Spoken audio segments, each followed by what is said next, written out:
No one liked Audrey. No one at all. But me. I liked her. In fact, I liked her a lot. I first met Audrey in a Richmond nursing home. She was elderly. She was alone. Had no friends, no family, no one to speak to. No one. She was alone, sitting in the garden, walking slowly in the hallway, eating in the dining room. She had no friends. I spoke to her for a short time every day when visiting my mother. Mom had dementia. My visits were spent trying to communicate with Mom, convincing myself she was getting better. Each day she drew further away, further into the mist. I had little to give Audrey, but I was aware of her loneliness, aware she was an outcast. Those were hard days for Mom, for me, for Audrey. Why was she disliked? She was always sweet and kind to everyone. Perhaps too much so. Perhaps people thought she was ingenuous, fake. I don't think so. I know the real reason. It hurts me to admit it. She was too desperate, too eager to bring people into her lonely world. Too much in pain. You could see it. Even worse, you could feel it. Her husband died years ago. She spoke of him often. Maybe he loved her. I hope so. But now even her children rejected her. Her son hadn't spoke to her in years. She was not sure where he was. Her daughter visited on Sundays every other week for 1 hour. Audrey said that's all the time she had. 1 hour every 14 days. She was alone. I decided to help her, not because she asked, but because she needed a friend, even a paid friend. I found her a therapist, someone to ease her pain. She liked him. He would come to the nursing home. He was very kind. He lifted her spirits long after their visits. After several months, her daughter canceled the therapist. I called her daughter. I introduced myself. I asked why she canceled the therapist. She told me to mind my own business. I told her I was Audrey's friend. She didn't believe me and hung up. Maybe no one liked her either. Mom's dementia progressed. She'd been healthy. She would have been kind to Audrey. Audrey was kind to her. But Mom could not help Audrey. She could not help herself. And so I learned. Slowly, the mind fails, loses contact with the body. Then the body fails. Mom stopped eating one day. Just stopped. I think she no longer knew what eating was. Hospice came to see me. I was surprised. They explained. I didn't want to understand. We would go to the dining room anyway. Audrey sat with us. She watched as I encouraged Mom to eat, to live. All about us was the chatter of women in nearby tables, eating, living. Audrey sat with us, always pleasant, always concerned, always alone, until Mom died. I could not go back to the nursing home for a long time. At times, I tried. The memories of Mom always met me in the parking lot. Another day would be better. Audrey would have to wait for my visit. I knew she was there. I knew she needed me. I knew she was alone.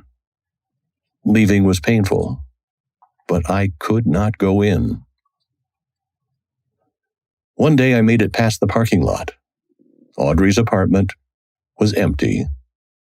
She'd been moved to the memory-impaired unit. When I got to her apartment, the door was closed. Most of the other apartment doors were open. I knocked. Faintly, I heard, "Come in." I opened the door, ready to say hello, unsure if she would remember me. She was lying on the couch, frail, thin. She looked at me. Looked closely.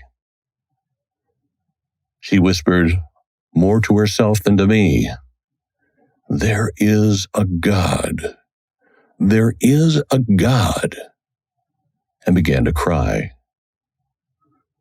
We talked about me, about her. She seemed very aware. I wondered why she was in the memory unit. Perhaps her daughter wanted to bury her own memories there, along with Audrey. I looked at the small room she lived in. No phone, no TV, no radio, and the door closed. Worse than alone. She was solitary. I asked the nurse to call her daughter, to ask her for a phone and a TV. The nurse left a message. No reply. The next day, I brought her a TV from home and a phone, hooked them up, left her door open when leaving. As I left, she said to me, "You are a good friend." I started to visit her. First, a few times a week. Then, once a week. Then, once every several weeks. Then, whenever I could. I was traveling. I was busy. She was always in the back of my mind. My random visits no longer brought excitement, hardly a smile. The Alzheimer's now in control. Or perhaps not. Perhaps my haphazard visits left her too often disappointed, waiting, hoping for the next visit that never seemed to come. Perhaps she had given up, trying to escape solitude. Maybe it was easier living deep in the dark than waiting near the dawn for the unpredictable light of day. I received a call sometime later that she had fallen, broken her hip. I visited her in the hospital the next day. When I arrived, she was asleep, tiny and curled up in her bed. I stayed, watched her quietly. As I turned to leave, she awoke. She saw me and smiled. "I am very glad to see you," she said. We spoke briefly of her condition, but she was too tired. I said I would return tomorrow. As I left, she whispered, "You are a good friend." It was not the Alzheimer's. Leaving down the hall, I vowed to become the friend she thought I was, the friend I knew I should be. I received a call the next day. Audrey had died. I was devastated, unprepared, still planning to be a friend, but she ran out of time. And so did I. Did she die alone? I suppose she did, but maybe not. Though disappointed in myself, I think she knew. I liked her. I was her friend. And when she left, she took with her a little piece of me.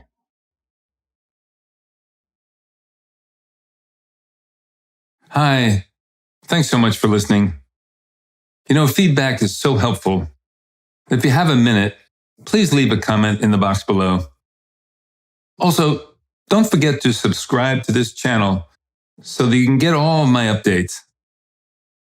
And yeah, if you know anyone who has an interest in poetry, please share the poems. Our community is growing. Thanks again. I'm Bruce Slater. Bye-bye.